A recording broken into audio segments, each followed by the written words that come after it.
একটা আল্লাহর প্রিয় বান্দা যদি মুমিন হয়, আজরাইল যখন আসবে তার প্রাণ পাখিটা নেওয়ার জন্য হাতের দিক দিয়ে যখন চাইবে, হাত বলবে সাবধান, মৃত্যুদূত তুমি যেখানে আছো সেখানে দাঁড়িয়ে যাও। আমার এই হাত মালিকের জিকিরি করে এটাকে কন্টিনিউ তাজা রেখেছে, আমাকে কষ্ট দিতে পারবা না। আজরাইল কিন্তু এই দিকে হাঁটতে পারে না। আমি বন্ধু এলোমেলো ভাবে বলে দিচ্ছি, তাড়াহুড়া করে চোখের দিকে যখন তাকাবে, চক্ষু একটা ডাক দিয়ে বলবে, হে মৃত্যুদূত আমার দিকে তুমি অগ্রসর হইও না। এই চক্ষু দিয়ে আমি আল্লাহর কোরআন পড়েছি, এই চক্ষু দিয়ে হক্কানি আলেমদের দিকে তাকিয়েছি, হক্কানি আল্লাহর ওলিদের চেহারার দিকে তাকিয়েছি, এই চক্ষু দিয়ে দেখে দেখে আমি মসজিদের রাস্তাটা, মাহফিলের রাস্তাটা খুঁজে বের করেছি। এখানে আজরাইল ব্যর্থ হয়ে যাবে, মৃত্যুদূত ব্যর্থ হয়ে যাবে, কানের দিকে যাবে, কান বলবে মৃত্যুদূত সাবধান আমার দিকে এগোবে না। কেন কেন? কারণ আমি এই পবিত্র সকল আওয়াজ আমি কান দিয়ে শ্রবণ করেছি। পায়ের দিকে যাবে, পা একটা ডাক দিয়ে বলবে, হ্যাঁ মৃত্যুদূত আমাকে টাচ করবে না, ডোন্ট টাচ মি, আমাকে টাচ করবে না। তার কারণ হলো এই কারণে তুমি আমাকে টাচ করবে না। আমি যখন ওলামাদের জলসায় গিয়েছিলাম পায়ের সাহায্যে, আমি যখন কোরআন খানিতে গিয়েছিলাম পায়ের সাহায্যে, হাইয়া আলাস সালাহ যখন মসজিদে মুয়াজ্জিন সাহেব বলেছিল, আমাকে বলেছিল হাইয়া আলাস সালাহ নামাজের জন্য আসো, হাইয়া আলাল ফালাহ নামাজ পড়লে তোমার কল্যাণ হবে, তুমি নিয়ামত পেয়ে যাবে, আমি তখন পাগল হয়ে পায়ের সাহায্যে চলে গিয়েছিলাম। আজকে চান্দ্রা গ্রামের মানুষ, বিশেষ করে যুবক, তোমাদেরকে বলতে চাই, কিছু যুবক দেখা যায় জান্নাতের বাগানে এসে বসেছো। তোমাদের মতো দামি, তোমাদের মতো সম্মানী আর কেউ হতে পারে না। আমি এখান থেকে আরেকটা হাদিসের একটা অংশ তোমাদেরকে ঢুকিয়ে দিতে চাই। কাল হাসরের ময়দানে এই পৃথিবী থেকে সূর্যটা 9,13,00,000 মাইল দূরে। সূর্যের আলো পৃথিবীতে আসতে সময় লাগে মাত্র 8 মিনিট 20 সেকেন্ড। প্রতি সেকেন্ডে 1,86,000 মাইল বেগে পৃথিবীর দিকে ছুটে আসে। এত আবরণ ভেদ করে সূর্যের আলো তোমার মাথায় লাগে, সইতে পারো না। কাল হাসুরের দিন তোমার মাথার উপর থাকবে সরাসরি সূর্যটা, তুমি কিন্তু সেদিন কিরণ সহ্য করতে পারবে না। পুরো বডিটা ঘেমে যাবে, ঘামের মধ্যে ডুবে যাবে, দুর্গন্ধ হয়ে যাবে পরিবেশ। বলে হুজুর হুট করে ওখানে গেলেন কেন? আমি যে এতগুলো মানুষের মধ্যে যুবক খুবই অল্প দেখা যায়, যুবকের দল, ওই দিনটা হবে অত্যন্ত ভয়ঙ্কর, অত্যন্ত বিপজ্জনক। ওই দিন আল্লাহ রাসূল জানিয়ে দিয়েছে আল্লাহর আরশ ছাড়ার কোনো কিছুই থাকবে না। সেই দিন আল্লাহর আরশের নিচে ওই পৃথিবীর পাগল পারা যুবক অন্য সব যুবকের সাথে নামাজ ছাড়লো না, অন্য সব যুবকের সাথে চলে বন্ধু পবিত্র কাজ ছেড়ে দিল না। নিজের কাজ যখন করা তখন করেছে, আল্লাহর গোলামি যখন করা তখন করেছে। আল্লাহ বলে দিয়েছে, হাবিব আপনি জানিয়ে দেন ওই দিন আমার আরশের ছায়া ছাড়া কিছুই থাকবে না। আমি ওই দিন যুবকদের জন্য আমার আরশের ছায়ার নিচে একটা জায়গা টোটালি বরাদ্দ করে দিব। বলুন না সুবহানাল্লাহ। বন্ধুরে আমার, আমি যখন ওই হাসরের মাঠে যাব, ওয়াজ করতে করতে কিন্তু কবর থেকে হাসরে যাব, যাবেননি নাকি? আমার চলে চলে যাবেন? সবার কাছে ভাল লাগে? ভাল লাগে? ভালো না লাগে উপায় নাই বন্ধু। যখন তোমার কেউ ছিল না তখন ছিলাম আমি, এখন তোমার সব হয়েছে, পর হয়েছি আমি। যখন তোমার কেউ রবে না, রব শুধু আমি। আমার কাছে আসতে হবে, মনে রেখো তুমি। তোরা চাসনি কিছু, তোরা চাসনি কিছু কারো কাছে খোদার মদদ ছাড়া, অন্যের উপর ভরসা ছেড়ে নিজের পায়ে দাঁড়া। জোরে জোরে বলেন না মারহাবা। যে আপনার আমার দেহ থেকে আত্মাটা বের হয়ে যাবে। কি হয়ে যাবে? দেহ থেকে আত্মাটা বের হয়ে যাবে। বের হয়ে যাবার পরে আপনার আমার ঠিকানা কোথায়? কবর। এই কবর সম্পর্কে আপনার আমার প্রাণের নবী তথ্য দিয়েছে, আল কবরু রাওজাতুম মির রিয়াদিল জান্নাতি ওয়া হুফরাতুম মিন হুফারিন নার। আল্লাহর হাবিব বলে দিয়েছেন বন্ধু, কবরটা জান্নাতের বাগানের একটা অংশ হবে, আবার জাহান্নামের একটা গর্ত হবে। তার মানে এই হাদিস শরীফের মধ্যে এসেছে বন্ধু, কবরের দুইটা দিক, জান্নাত এবং জাহান্নাম। কিন্তু বন্ধু আর এক হাদিসে সীমাবদ্ধ নয়, অন্য আর এক হাদিসে আপনার আমার প্রাণের নবী বলে দিয়েছেন, কবর তিনটা রূপে রূপান্তরিত হবে। কয়টা রূপ? তিনটা রূপে রূপান্তরিত হবে। আমার আজকে আলোচনার বিষয় হলো কবর এবং হাসর। শুনতে চান কি চান না? বন্ধুরে আমার দিকে তাকান। আল্লাহর হাবিব জানিয়ে দিয়েছে কবরের রূপ হবে বন্ধু তিনটা। প্রথম রূপ হলো মুমিনের, দ্বিতীয় রূপ হলো মুনাফিকের, তৃতীয় রূপ হলো বেঈমান কাফের মুশরিকের। বন্ধুরে আমার, এক হাদিসে রাসূল বলে দিয়েছেন কবরটা জান্নাতের একটা বাগান হবে, জাহান্নামের একটা গর্ত হবে। অন্য হাদিসে রাসূল বলে দিয়েছেন ইমানদার, মুনাফিক এবং কাফের বেঈমান মুশরিক বন্ধু, আমি শুরুটা করব ইমানদারদেরকে দিয়ে। মানুষ যখন বন্ধু কবরে চলে যাবে, কবরে যাওয়ার পরে কালো বর্ণের নীল চক্ষু বিশিষ্ট দুজন ফেরেশতা বন্ধু কবরে প্রবেশ করবে। একজনের নাম হলো মুনকার, আরেকজনের নাম হলো নাকির। মুনকার নাকির কবরে প্রবেশ করবে। প্রবেশ করার পরে আপনারা এই প্রশ্নগুলোর খবর জানেন, তোমার রব কে, তোমার দিন কি, ইসলাম, এবং তোমার মাঝে যিনি প্রেরিত হয়েছে এসেছে উনি কে?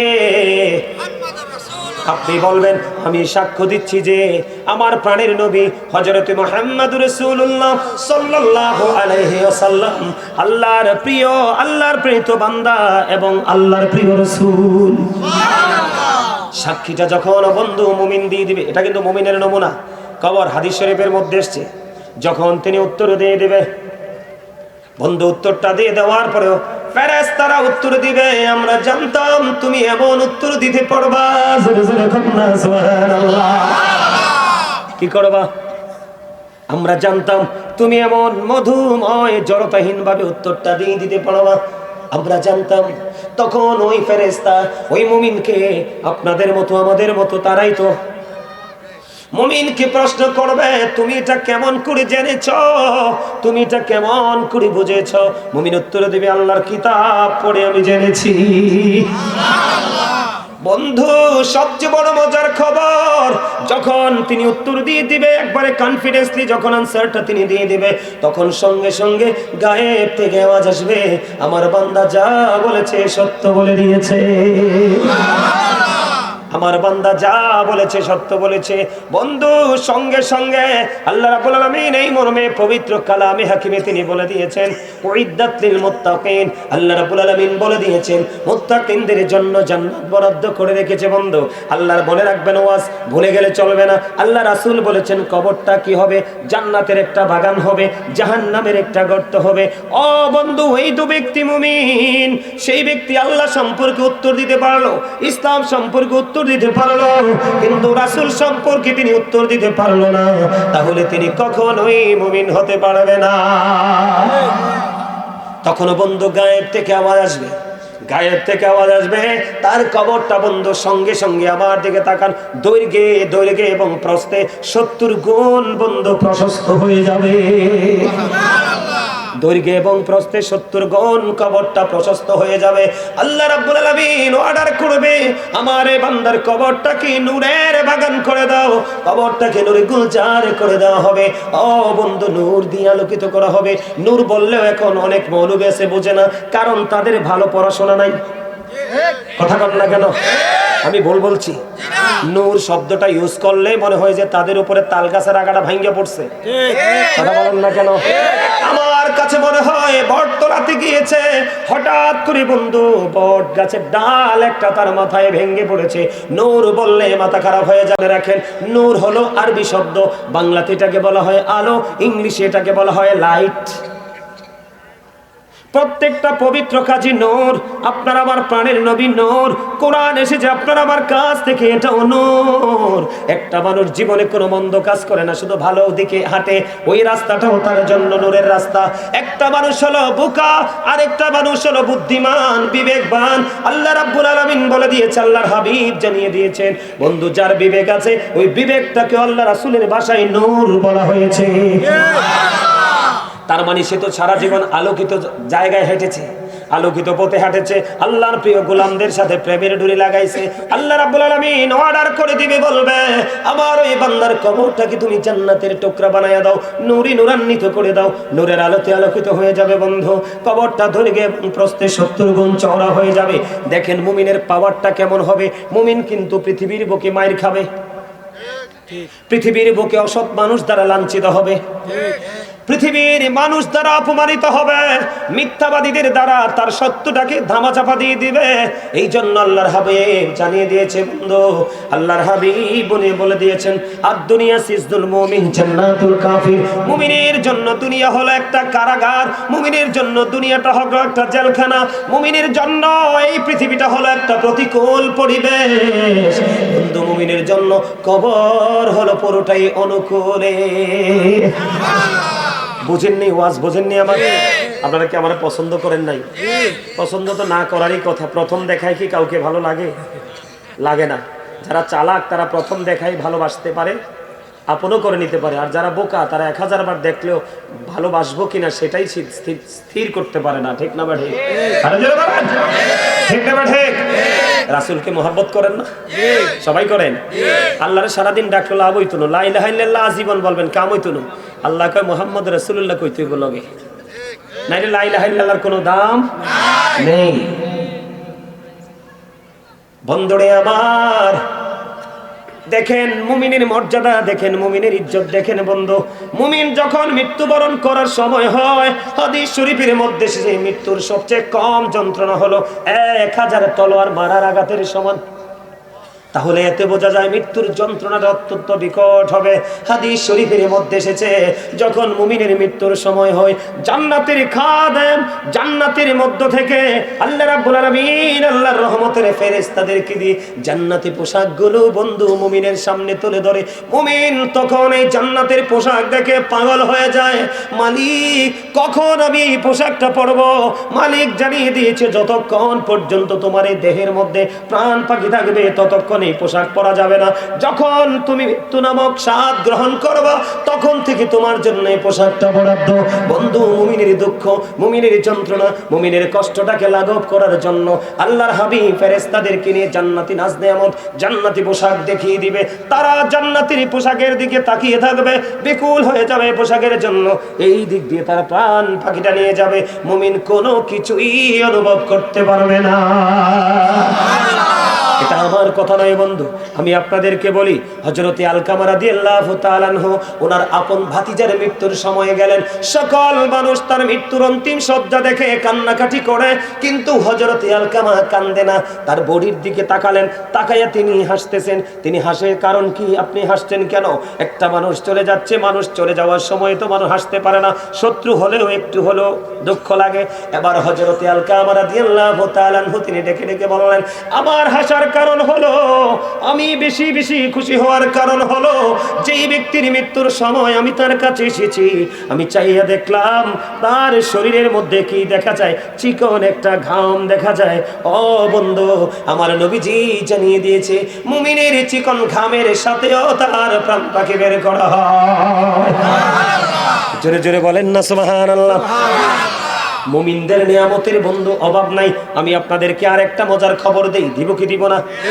আজকে আপনারা হেঁটে হেঁটে এসেছেন পা দ্বারা, টুপি পরেছেন হাত দ্বারা, রাস্তাটাকে আপনি দেখেছেন চক্ষু দ্বারা, জিকির করেছেন জবান দ্বারা, শুনেছেন আপনি কান দ্বারা। বন্ধু, এই যে কর্মগুলো, এই যে বডি এক্সারসাইজটা আপনি করলেন, বন্ধুরে আমার দিকে তাকান, এটা আপনার মৃত্যুর সময় অনেক বড় কাজে লাগবে। কেমনে কাজে লাগবে বন্ধু? একটা আল্লাহর প্রিয় বান্দা যদি মুমিন হয়, আজরাইল যখন আসবে তার প্রাণ পাখিটা নেওয়ার জন্য, হাতের দিক দিয়ে যখন চাইবে, হাত বলবে সাবধান, মৃত্যুদূত তুমি যেখানে আছো সেখানে দাঁড়িয়ে যাও। আমার এই হাত মালিকের জিকির করে এটাকে কন্টিনিউ তাজা রেখেছে, আমাকে কষ্ট দিতে পারবা না। আজরাইল কিন্তু এই দিকে হাঁটতে পারে না। আমি বন্ধু এলোমেলো ভাবে বলে দিচ্ছি, তাড়াহুড়া করে চোখের দিকে যখন তাকাবে, চক্ষু একটা ডাক দিয়ে বলবে, হ্যাঁ মৃত্যুদূত, আমার দিকে তুমি অগ্রসর হইও না। এই চক্ষু দিয়ে আমি আল্লাহর কোরআন পড়েছি, এই চক্ষু দিয়ে হক্কানি আলেমদের দিকে তাকিয়েছি, হক্কানি আল্লাহর ওলিদের চেহারার দিকে তাকিয়েছি, এই চক্ষু দিয়ে দেখে দেখে আমি মসজিদের রাস্তাটা, মাহফিলের রাস্তাটা খুঁজে বের করেছি। এখানে আজরাইল ব্যর্থ হয়ে যাবে, মৃত্যুদূত ব্যর্থ হয়ে যাবে, কানের দিকে যাবে, কান বলবে মৃত্যুদূত সাবধান, আমার দিকে এগোবে না। কেন কেন? কারণ আমি এই পবিত্র সকল আওয়াজ আমি কান দিয়ে শ্রবণ করেছি। পায়ের দিকে যাবে, পা একটা ডাক দিয়ে বলবে, হ্যাঁ মৃত্যুদূত, আমাকে টাচ করবে না, ডোন্ট টাচ মি, আমাকে টাচ করবে না। তার কারণ হলো, এই কারণে তুমি আমাকে টাচ করবে না। আমি যখন ওলামাদের জলসায় গিয়েছিলাম পায়ের সাহায্যে, আমি যখন কোরআন শিক্ষা নিতে গিয়েছিলাম পায়ের সাহায্যে। হাইয়া আলাস সালাহ যখন মসজিদে মুয়াজ্জিন সাহেব বলেছিল, আমাকে বলেছিল হাইয়া আলাস সালাহ, নামাজের জন্য আসো, হাইয়া আলাল ফালাহ, নামাজ পড়লে তোমার কল্যাণ হবে, তুমি নিয়ামত পেয়ে যাবে, আমি তখন পাগল হয়ে পায়ের সাহায্যে চলে গিয়েছিলাম। আজকে এই চান্দ্রা গ্রামের মানুষ, বিশেষ করে যুবক, তোমাদেরকে বলতে চাই, কিছু যুবক দেখা যায় জান্নাতের বাগানে এসে বসেছো। তোমাদের মতো দামি, তোমাদের মতো সম্মানী আর কেউ হতে পারে না। আমি এখান থেকে আরেকটা হাদিসের একটা অংশ তোমাদেরকে ঢুকিয়ে দিতে চাই। কাল হাসরের ময়দানে এই পৃথিবী থেকে সূর্যটা 9,13,00,000 মাইল দূরে। সূর্যের আলো পৃথিবীতে আসতে সময় লাগে মাত্র 8 মিনিট 20 সেকেন্ড। প্রতি সেকেন্ডে 1,86,000 মাইল বেগে পৃথিবীর দিকে ছুটে আসে। এত আবরণ ভেদ করে সূর্যের আলো তোমার মাথায় লাগে, সইতে পারো না। কাল হাসুরের দিন তোমার মাথার উপর থাকবে সরাসরি সূর্যটা, তুমি কিন্তু সেদিন কিরণ সহ্য করতে পারবে না। পুরো বডিটা ঘেমে যাবে, ঘামের মধ্যে ডুবে যাবে, দুর্গন্ধ হয়ে যাবে পরিবেশ। বলে হুজুর হুট করে ওখানে গেলেন কেন? আমি যে এতগুলো মানুষের মধ্যে যুবক খুবই অল্প দেখা যায়, যুবকের দল, ওই দিনটা হবে অত্যন্ত ভয়ঙ্কর, অত্যন্ত বিপজ্জনক। ওই দিন আল্লাহ রাসূল জানিয়ে দিয়েছে আল্লাহর আরশ ছাড়ার কোনো কিছুই থাকবে না। সেই দিন আল্লাহর আরশের নিচে ওই পৃথিবীর পাগল পারা যুবক অন্য সব যুবকের সাথে নামাজ ছাড়লো না, অন্য সব যুবকের সাথে চলে বন্ধু পবিত্র কাজ ছেড়ে দিল না। নিজের কাজ যখন করা তখন করেছে, আল্লাহর গোলামি যখন করা তখন করেছে। আল্লাহ বলে দিয়েছে, হাবিব আপনি জানিয়ে দেন ওই দিন আমার আরশের ছায়া ছাড়া কিছুই থাকবে না। আমি ওই দিন যুবকদের জন্য আমার আরশের ছায়ার নিচে একটা জায়গা টোটালি বরাদ্দ করে দিব। বলুন না সুবহানাল্লাহ। বন্ধুরে আমার, আমি যখন ওই হাসরের মাঠে যাব, ওয়াজ করতে করতে কিন্তু কবর থেকে হাসরে যাব, যাবেননি নাকি আমার চলে চলে যাবেন? সবার কাছে ভাল লাগে? ভাল লাগে? ভালো না লাগে উপায় নাই বন্ধু। যখন তোমার কেউ ছিল না তখন ছিলাম আমি, এখন তোমার সব হয়েছে, পর হয়েছি আমি। যখন তোমার কেউ রবে না, রব শুধু আমি। আমার কাছে আসতে হবে, মনে রেখো তুমি। তোরা চাসনি কিছু, তোরা চাসনি কিছু কারো কাছে খোদার বদুদ ছাড়া, অন্যের উপর ভরসা ছেড়ে নিজের পায়ে দাঁড়া। জোরে জোরে বলেন না মারহাবা। আপনি চলে যাওয়ার পরে আপনার জন্য কেউ হাদিয়া পাঠাবে না। আপনি চলে যাওয়ার পরে আপনার সন্তান যার জন্য জীবন কুরবানি করেছেন, এই সন্তান পর্যন্ত আপনার কোনো উপকারে আসবে না। এই জন্য কবি বলেছেন নিজের পায়ে দাঁড়া। তার মানে আপনি যাওয়ার আগে আপনাকে বাজারটা করে নিতে হবে। পৃথিবীতে যেমন বাজার ছাড়া সংসার চলে না, ওপরেও বন্ধু আপনার আমল ছাড়া জীবন চলবে না। দেখেন আপনার আমল, আপনার জীবনের পবিত্র কর্মের পাওয়ারটা কেমন। এবার বন্ধু ধীরে ধীরে বন্ধু চোখ, কান, হাত, পা সব দিকে যাবে, কোন দিক দিয়ে বন্ধু প্রাণ পাখিটা বের করতে পারবে না।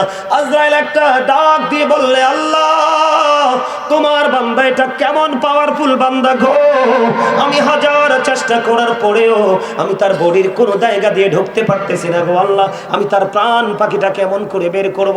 আল্লাহ রাব্বুল আলামিন বলে মৃত্যুদূতকে ডাক দিয়ে বলে, তুমি এমন ভাবে আমার এই বান্দার প্রাণ পাখি তুমি কবজ করতে পারবা না, কার তার শরীরের বিভিন্ন অঙ্গ প্রত্যঙ্গ আমি আল্লাহর জিকির করতে করতে করতে করতে এমন জিন্দা হয়ে আছে, এত স্ট্রং হয়ে আছে, তুমি টাচ করতে পারবা না। আপনারা বুঝেন না কিছু? সুবহানাল্লাহ বলতে পারলেন না? আপনি কি সহজ মনে করছেন?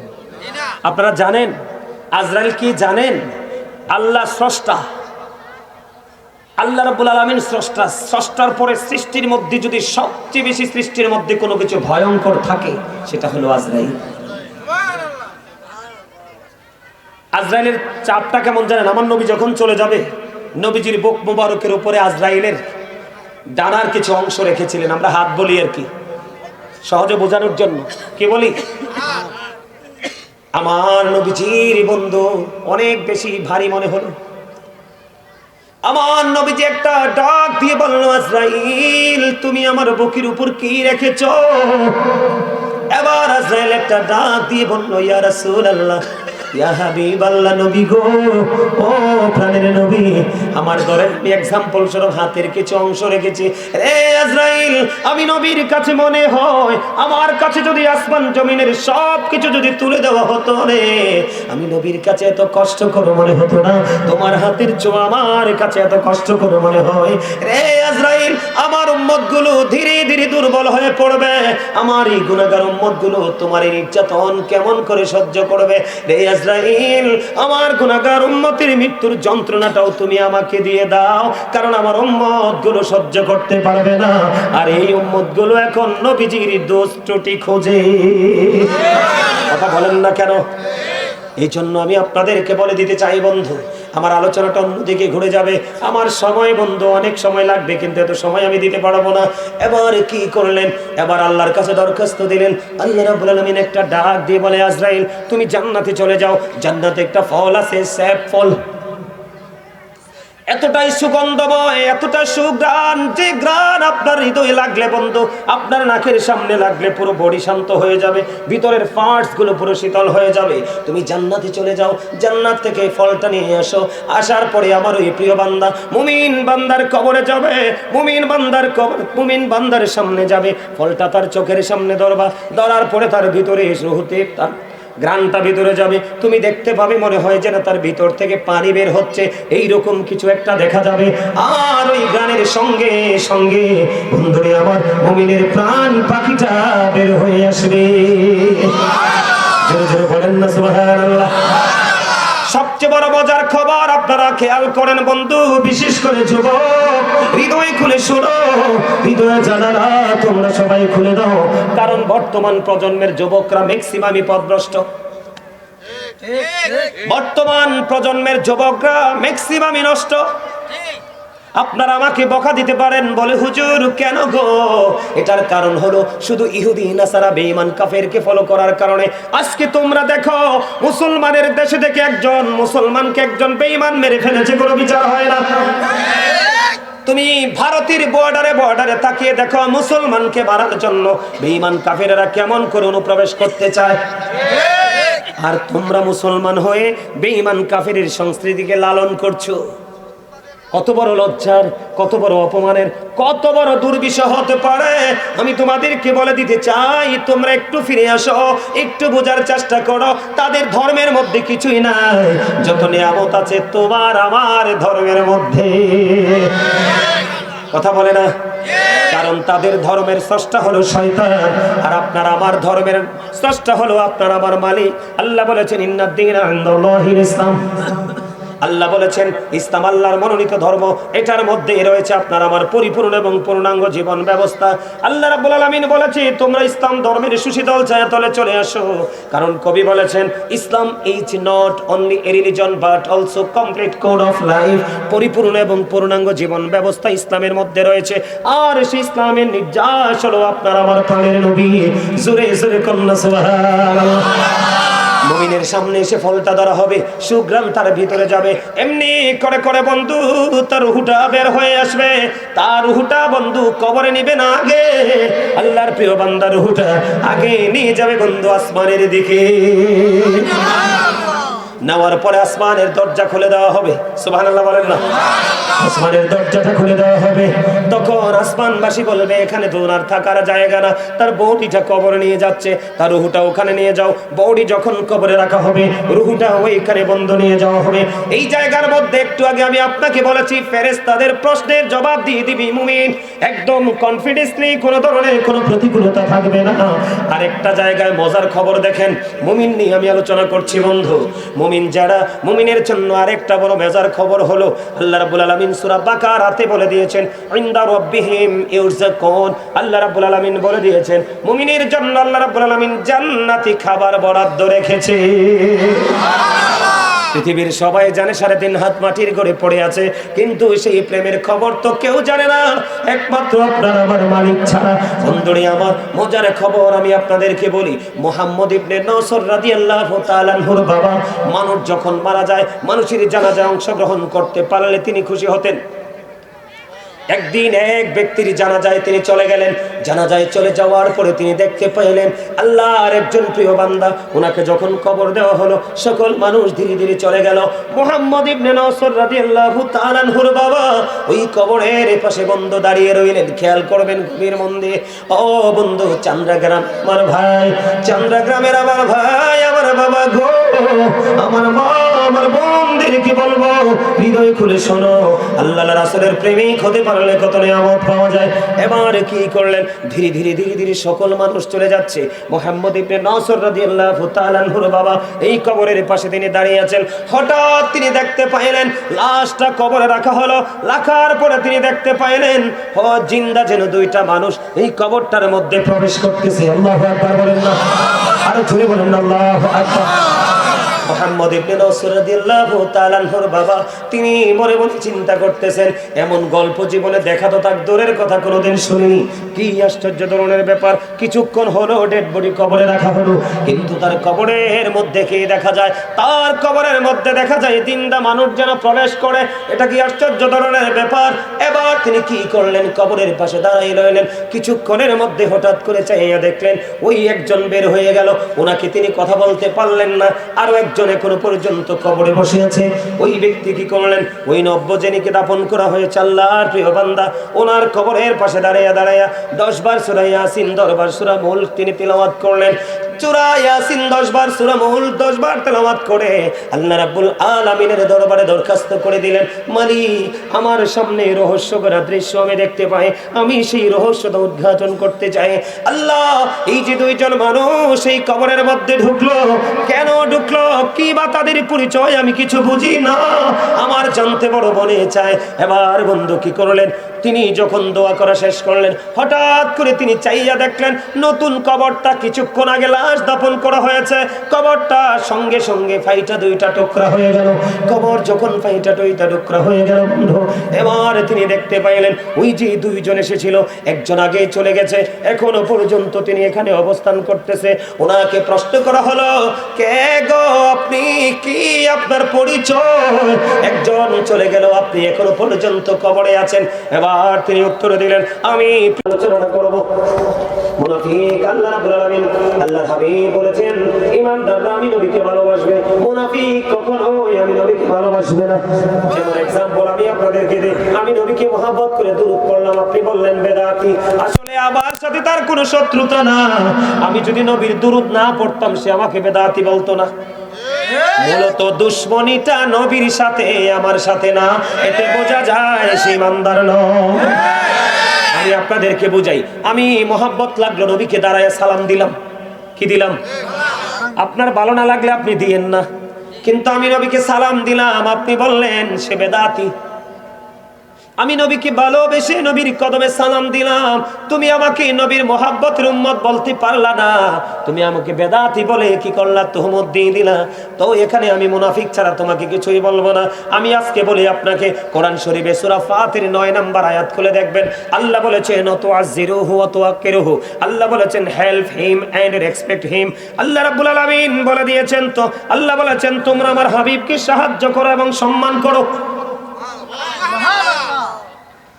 বন্ধু, গতকালকে আমি মাহফিলে ছিলাম খাগড়াছড়ি সিটিতে একটু বাইরে, কল্পনা করতে পারবেন না এটার চাইতে বৃহৎ প্যান্ডেল, মানুষ বসা তো থাক দূরের কথা, চারপাশে দাঁড়াইও থাকতে পারে নাই, এত বেশি মানুষ। আমি অবাক হয়ে গেছি, এই পার্বত্য এলাকায় এত প্রেমিক আসলো কোত্থেকে? প্রেম এমন একটা জিনিস, এটা কোনো কিছুর বিনিময় হয় না বন্ধু। আমি আপনাকে বলি, মুনাফিকের আর একটা সিম্পটম হলো, আপনি যখন তার কাছে কোনো আমানত রাখবেন এটা খেয়ে ফেলবে। কথা বলে না, মুনাফিক আপনাকে ঠকাবে। মুনাফিক যখনই কথা বলবে আপনি খুঁজে পাবেন এই কথার আড়ালে মিথ্যা লুকায়িত। কথা বলে না কেন? মুনাফিকের আরেকটা ধরন আমি আপনাদেরকে ইজিলি বুঝাই দেই।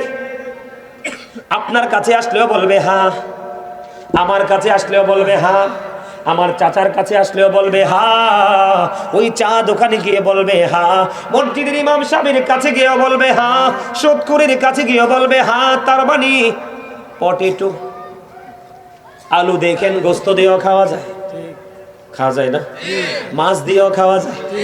কথা কয় না কেন? কথা বুঝছেন? লাউ পাতা দিয়ে যদি নিরামিষ রান্না হয় আরো মজা। কথা কয় না কেন?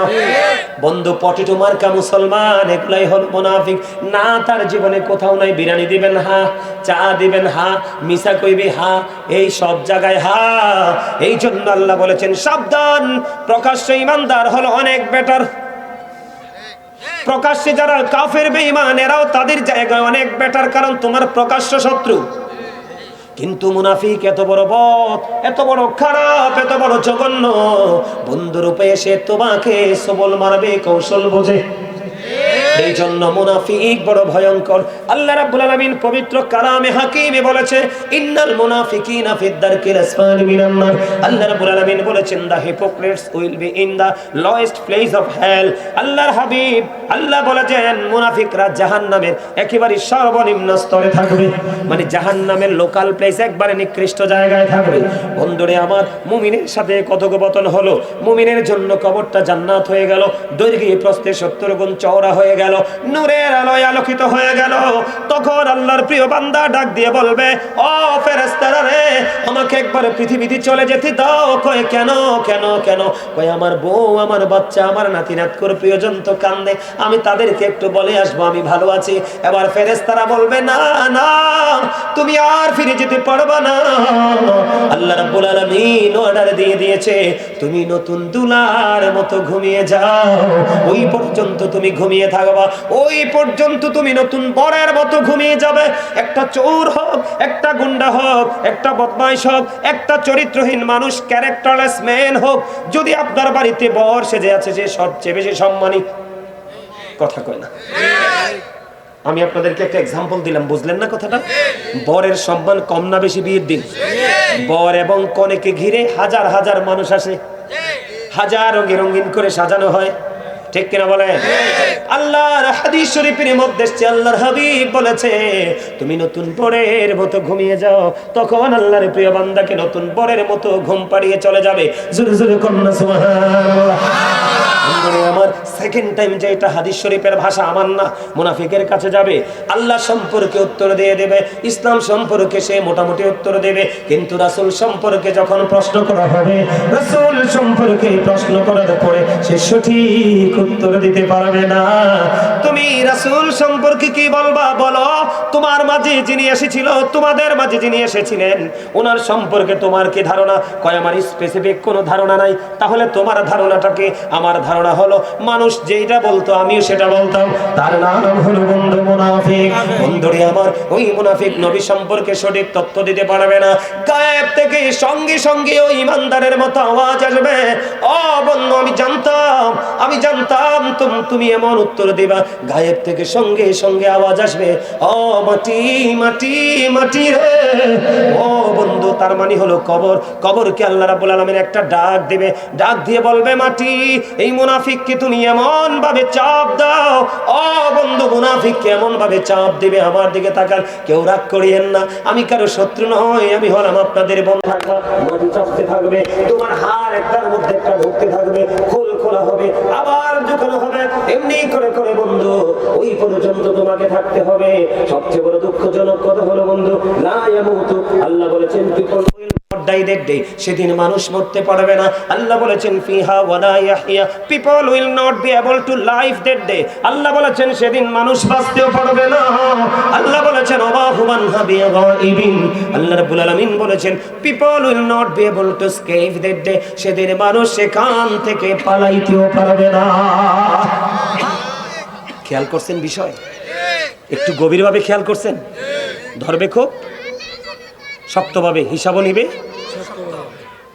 বাঁচতেও পারবা না, মরতেও পারবা না, পালাইতেও। তো কার জন্য করেছেন এত কিছু?